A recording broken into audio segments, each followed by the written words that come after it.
우리 주님께서 이끄시는 대로, 우리 주님께서 보여주신 대로 표대를 향하여서 끝까지 포기하지 않고 이 믿음의 여정 완주해서 승리하는 우리 사랑홍동의 성도들이 다 되시기를 예수님의 이름으로 축원합니다. 벌써 갈라디아서가 이제 거의 끝까지 왔습니다. 오늘 이제 11절부터의 말씀은 요즘 말로 하면 뭐라고 할까, 일종의 후기 같은, 이제 책을 다 쓰고 후기 같은 그런 내용을 담고 있는 부분입니다. 이제 바울이 갈라디아 교회에게 하고 싶었던 이야기는 이제 10절까지 다 마무리가 되었어요.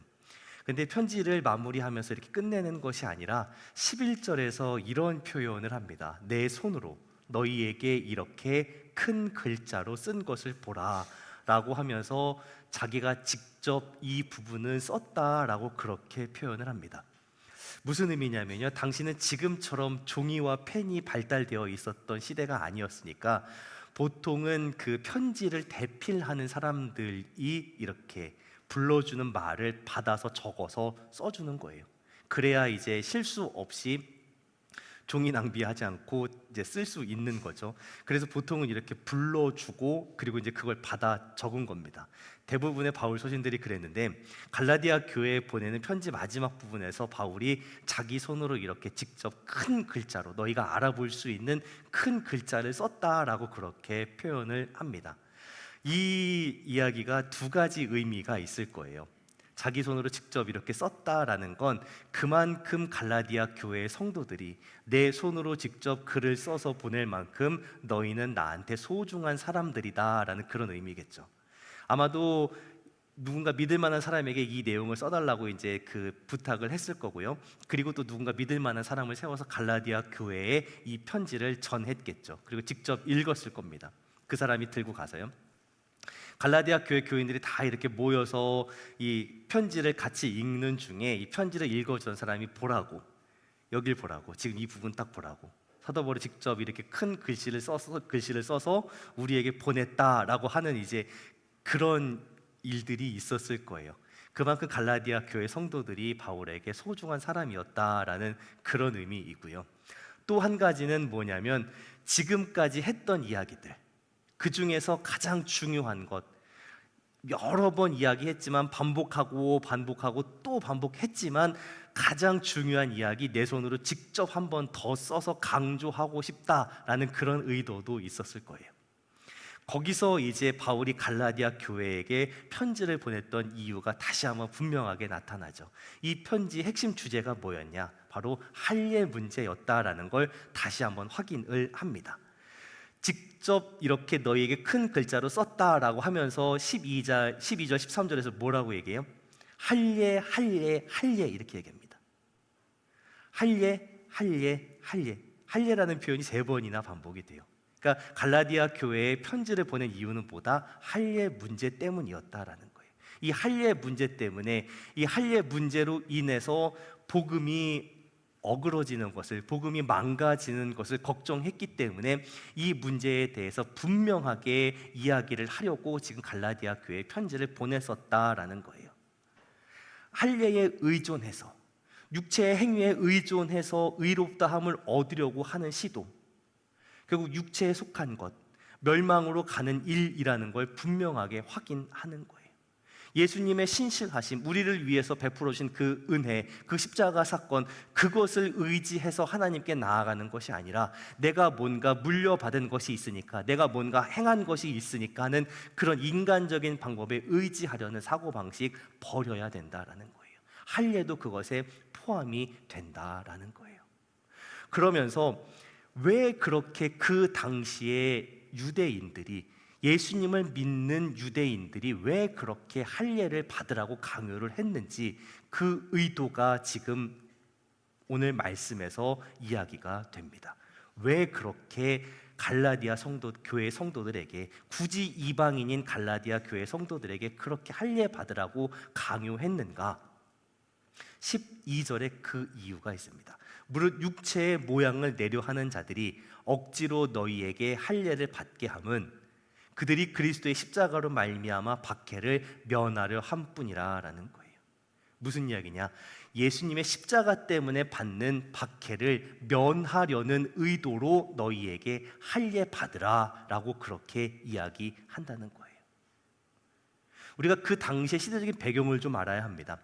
왜 어떻게 할례를 받으면 박해를 피할 수 있냐라는 거예요. 십자가로 말미암는 박해를 할례를 받으면 피할 수 있다라는 거예요. 이게 무슨 의미냐? 그 당시에 세계의 패권을 쥐고 있는 나라가 어디예요? 로마 제국입니다. 로마 제국의 그 통치 아래에 살면서 사실 로마의 그 종교 그리고 정치와 분리된 삶을 살 수가 없었던 거예요. 로마가 그 많은 식민 지배하는 그 나라와 민족들에게 요구했던 건 생각보다 어렵지 않았습니다. 로마가 공인하는, 로마가 인정하는 종교를 너희도 인정해라 였어요. 로마의 기본적인 그리고 가장 중요한 종교 중에 하나는 황제를 신으로 숭배하는 것입니다. 그러니까 1년에 한 번 아니면 정기적으로 로마가 인정한 로마 황제를 숭배하는 그곳에 가서 너희도 한 번씩 종교 의식에 참여하면 된다라는 거예요. 그러니까 그게 그 당시의 사람들에게 당연하고 자연스러운 일입니다. 그런데 그것조차 하지 않으면 어떻게 되는 거예요?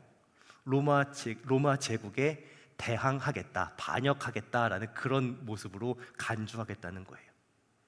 1년에 한 번 혹은 몇 번 이렇게 정기적인 그 종교 의식에 참여하지 않으면 로마에 대한 반역으로 간주하고 너희를 다 없애버리겠다, 약간 그렇게 되어 있는 거죠.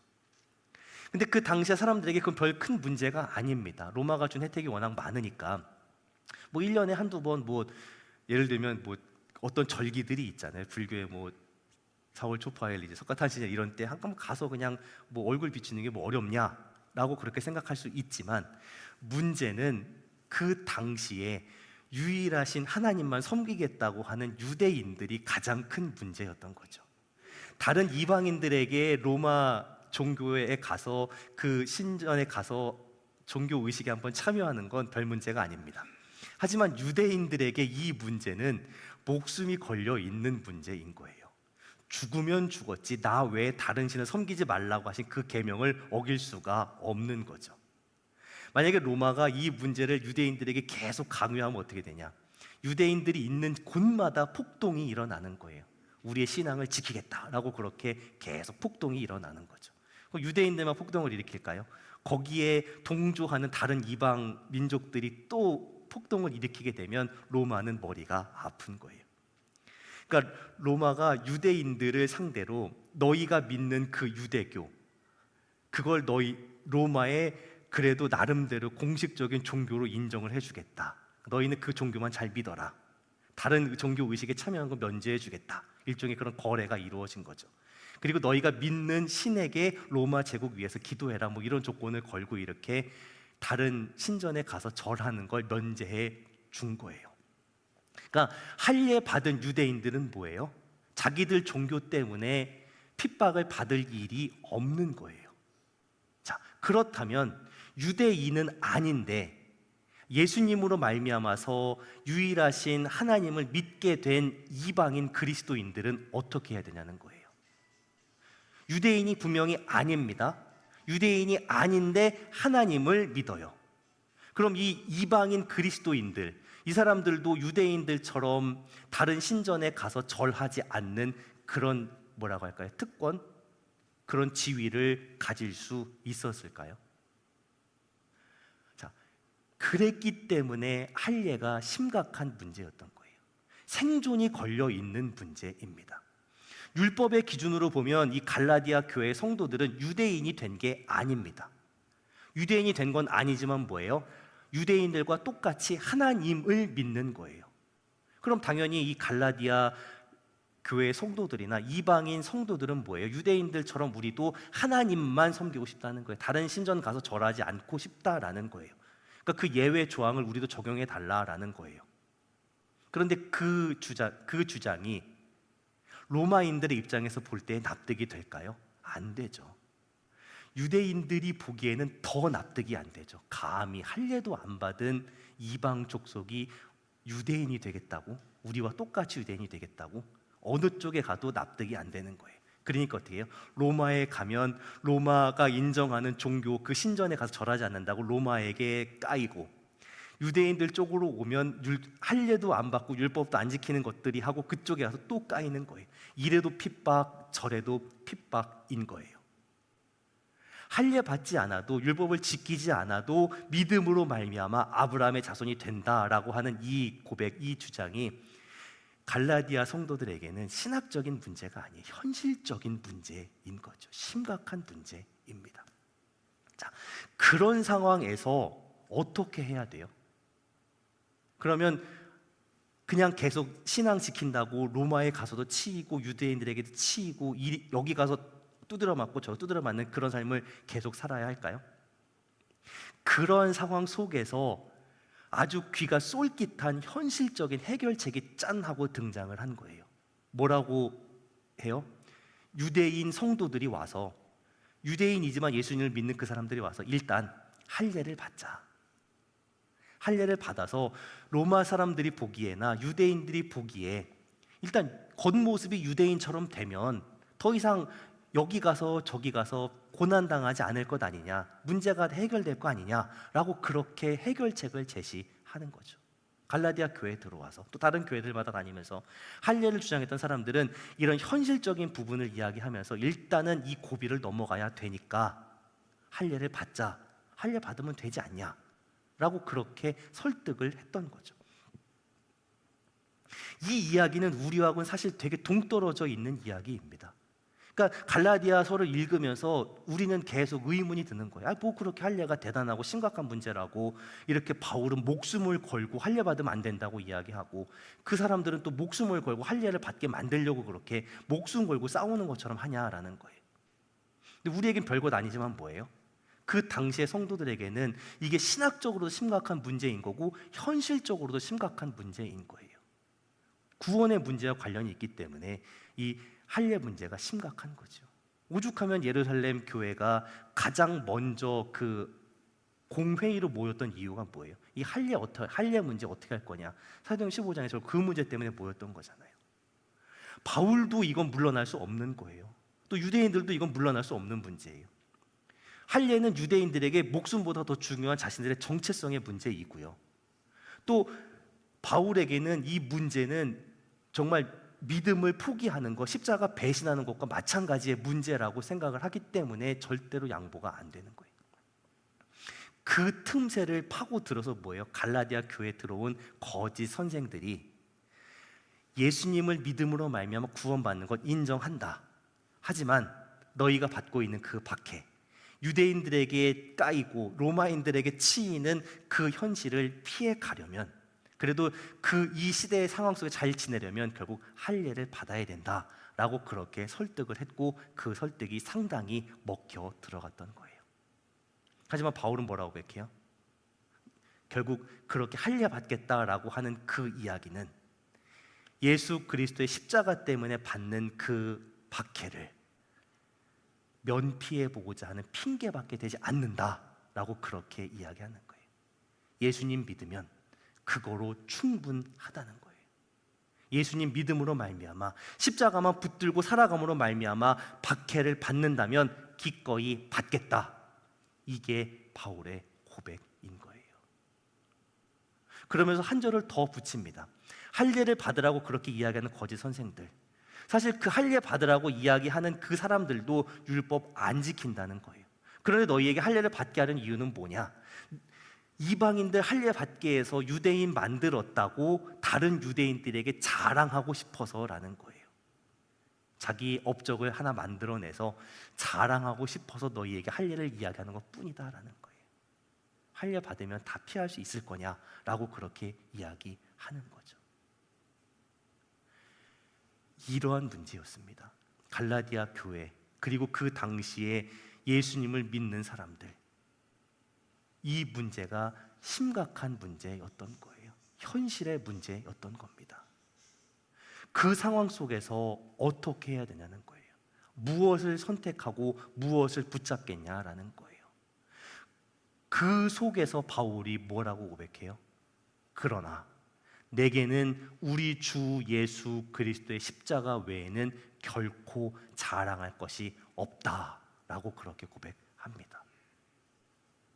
십자가 때문에 고난을 당한다고요. 십자가 때문에 어려움을 당한다고요. 십자가 때문에 여기 나가서도 치이고 저기 나가서도 그렇게 치이고 있다고요.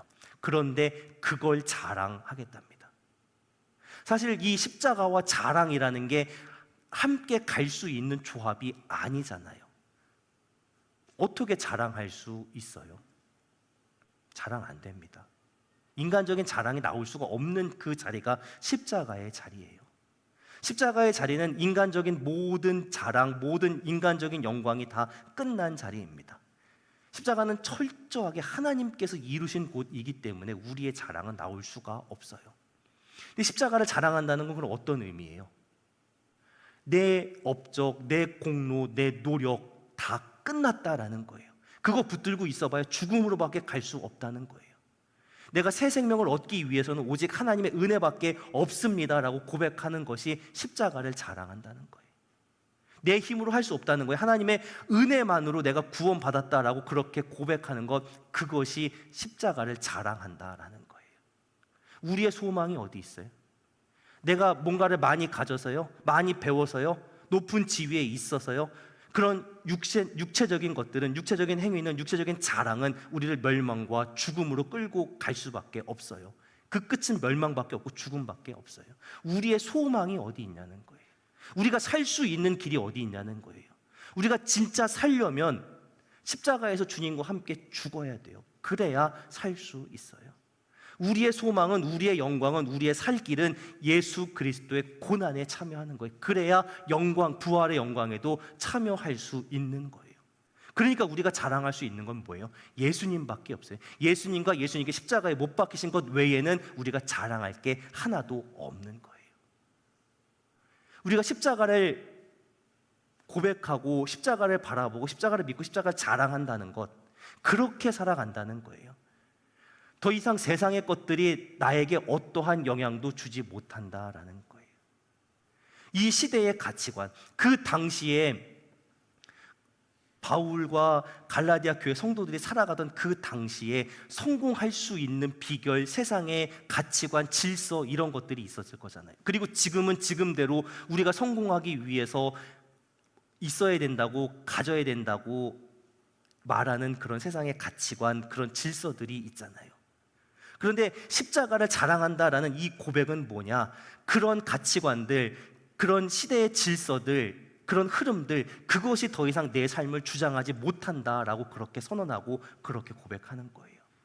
바울이 뭐라고 고백해요? 내가 예수님으로 말미암아, 그 십자가로 말미암아 내가 이전에 가지고 있었던 그 모든 것들, 내 자부심, 내 업적, 내 공로, 내 의로움 다 배설물로 여기게 되었다라고 그렇게 고백하잖아요.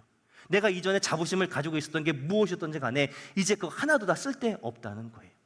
그리고 나는 이제 십자가 때문에 이전에 있었던 모습, 옛사람 다 버리고 새 사람, 새로운 정체성 가지게 되었다는 거예요. 그 정체성이 뭐예요?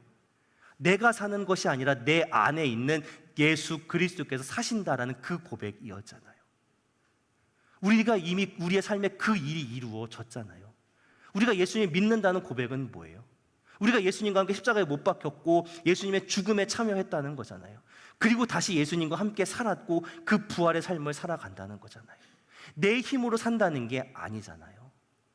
하나님께서 주신 새 생명 안에서 살아간다는 거잖아요. 그게 뭐예요? 다른 고백으로 하면 죄에 대해서는 죽었고 하나님께 대해서 살아있다라는 거예요. 그 고백으로 살아가는 거예요. 그런데 그 고백이 단순히 내 속에 있는 내면의 변화만 의미하는 게 아닙니다. 바울이 14절에서 이어서 고백해요. 내게는 우리 주 예수 그리스도의 십자가 외에 결코 자랑할 것이 없으니 그리스도로 말미암아 세상이 나를 대하여 십자가에 못 박히고 내가 또한 세상을 대하여 그러하니라 라고 그렇게 고백해요. 나만, 내 속에 있는 내 내면의 모습만, 내 속사람만 십자가에서 죽었다는 게 아니에요. 온 세상이, 온 우주가 예수 그리스도의 십자가로 말미암아 함께 죽었다라는 거예요. 골로새서 2장 15절에서 바울은 이걸 다르게 이렇게 표현합니다. 통치자들과 권세들을 무력화하셔서 그들을 구경거리로 삼으시고 십자가로 그들을 이기셨다라고 그렇게 고백합니다. 예수님은 십자가로 모든 세상의 것들을, 모든 세상의 권세를 다 이기셨습니다. 그렇기 때문에 뭐예요? 세상은, 세상의 가치관은, 세상의 질서, 세상의 영광, 세상의 힘과 권세는 더 이상 우리에게 두려운 존재가 될 수 없습니다. 우리의 마음을 빼앗아가는 매력적인 존재도 아니에요. 왜요? 십자가에 이미 못 박혀 죽어버린 그런 존재이기 때문에 그래요. 그러니까 세상이 우리에게 가르치려고 하는 것, 우리에게 자꾸만 주입시키려고 하는, 우리의 삶을 그렇게 밀어붙이려고 하는 세상의 가치관, 세상의 방법들, 더 이상 우리의 삶에 영향을 끼치지 않는 거예요. 우리는 그렇게 살지 않는 거예요. 바울이 그렇게 살아가겠다라고 고백하는 거예요. 십자가를 자랑한다는 건요, 예수님이 나의 죄를 위해서 죽으셨다, 그거 믿고 끝나는 게 아니에요. 무슨 의미예요? 십자가의 그 길을 나도 걸어간다라는 그런 의미인 거죠. 세상의 가치관, 세상의 질서를 따라가는 삶이 아니라 십자가의 가치관, 십자가의 질서, 그 십자가의 길을 내가 걸어간다는 거예요. 근데 우린 자꾸만 어떻게 해요? 예수님께서 내 죄를 위해서 죽으셨다, 거기에만 머물러 있어요. 14절의 고백은요, 십자가의 의미를 더 깊게 우리에게 보여줍니다. 십자가 위에서 예수님께서 우리의 죄를 위해 죽으셨습니다. 그렇게 죽으실 때에 우리도 예수님과 함께 십자가에 못 박혔습니다. 십자가에 못 박혀 죽었기 때문에 예수님과 함께 다시 사는 거예요. 그래서 뭐예요?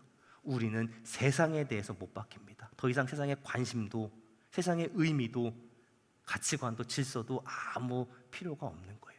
또 세상도 뭐예요? 나에게 못 박히는 거예요. 세상의 그 어떤 것도 나에게 영향을 끼치지 않아요. 근데 십자가를 자꾸만 어떻게, 십자가에 달리신 예수님으로만 그 가둬두는 거죠. 예수님께 십자가에 달리셨을 때에 나도 그곳에 함께 못 박혔고 세상도 그곳에 함께 못 박혔습니다. 십자가에 못 박혔다는 거예요. 십자가에 못 박혔다. 바울은 갈라디아 교회에 보내는 이 편지에서 십자가에 못 박혔다라는 표현을 오늘 이제 14절에서도 했고요.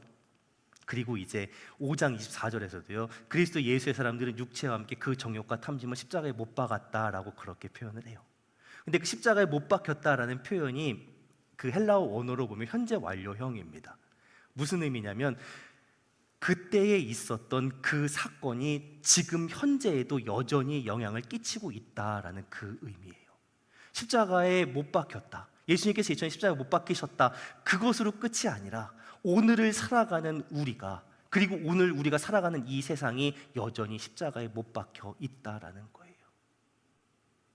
우리는 예수님과 함께 십자가에 못 박힌 사람들입니다.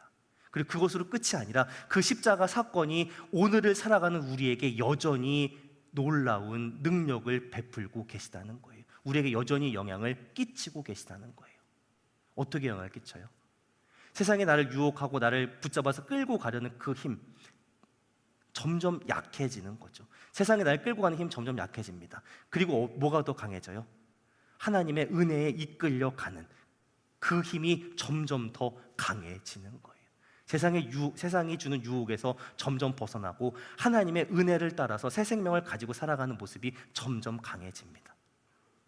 내 옛사람은 십자가에서 죽었어요. 그러니까 가면 갈수록 내 옛사람은 아무 힘도 쓰지 못합니다.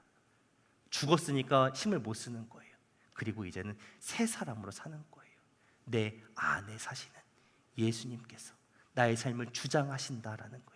그것이 그리스도의 십자가를 자랑한다라는 그런 의미입니다.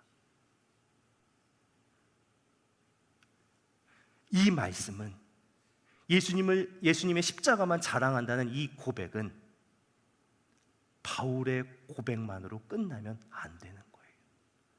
갈라디아 교회 성도들의 고백만으로 끝나도 안 되는 거예요. 오늘을 살아가는 우리에게 그러나 나는 여전히 우리 주 예수 그리스도의 십자가만 자랑한다라는 고백으로 이어져야 되는 거예요.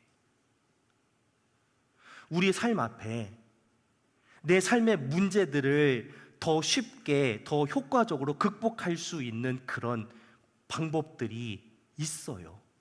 내 삶을 더 안전하게 지켜줄 수 있는 그런 요령, 현실적인 대안들 언제나 우리 앞에 있어요. 그런데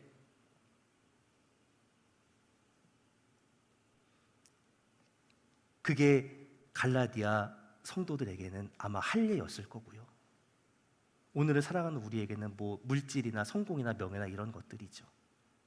그런데 그 현실적인 대안이 정말 좋은 방법이냐는 거예요.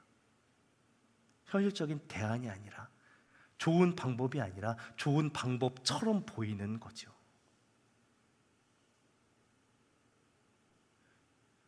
그런데 그렇게 보이는 것을 우리는 선택한다는 거예요. 십자가는요, 솔직히 십자가는 어떻게 보여요? 내가 살아가는데 아무 보탬도 안 됩니다. 솔직하게 말해보세요.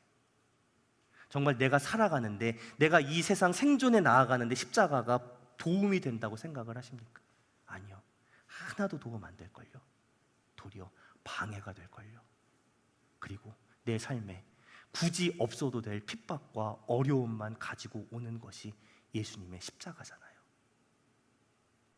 그런데 그럼에도 불구하고 우리가 그 십자가만으로 충분하다고 고백할 수 있냐라는 거예요. 예수님을 믿어요. 안 믿는 것 아니에요. 그런데 불리한 상황이 닥치면 변명할 거리를 찾아요. 도망갈 곳을 바라봐요. 할례 받으면 이 고비를 넘어갈 수 있겠지라고 생각했던 그런 모습처럼 우리도 뭔가 다른 길을 찾아요. 다시 한번 우리가 이 고백 앞에 섰으면 좋겠어요. 그러나 내게는 우리 주 예수 그리스도의 십자가 외에는 결코 자랑할 것이 없습니다. 이 고백이 우리의 고백이 되어서 살아갈 수 있기를 소원합니다. 내가 주님 섬기는 것에 정말 후회가 없다고, 주님이 나를 좋은 길로, 성공의 길로, 영광의 길로, 탄탄대로 이끌어 주셔서 내가 주님 섬기는 것에 후회가 없다고 고백하는 게 아니라, 굳이 만나지 않아도 될 핍박과 어려움을 당하는 그 십자가의 길을 걸어가면서도 나는 주님 섬기는 것에 후회가 없고, 내 삶에 우리 주 예수 그리스도의 십자가 외에는 자랑할 것이 없다고 그렇게 고백할 수 있게 되기를 소원합니다. 세상의 자랑은 다 버릴 수 있는, 그리고 오직 우리 주 예수 그리스도의 십자가만 자랑하며 살게 해달라고 그렇게 다시 한번 믿음으로 고백하며 결단할 수 있는 저와 우리 사랑홍동의 성도들이 다 되시기를 예수님의 이름으로 축원합니다. 기도하겠습니다.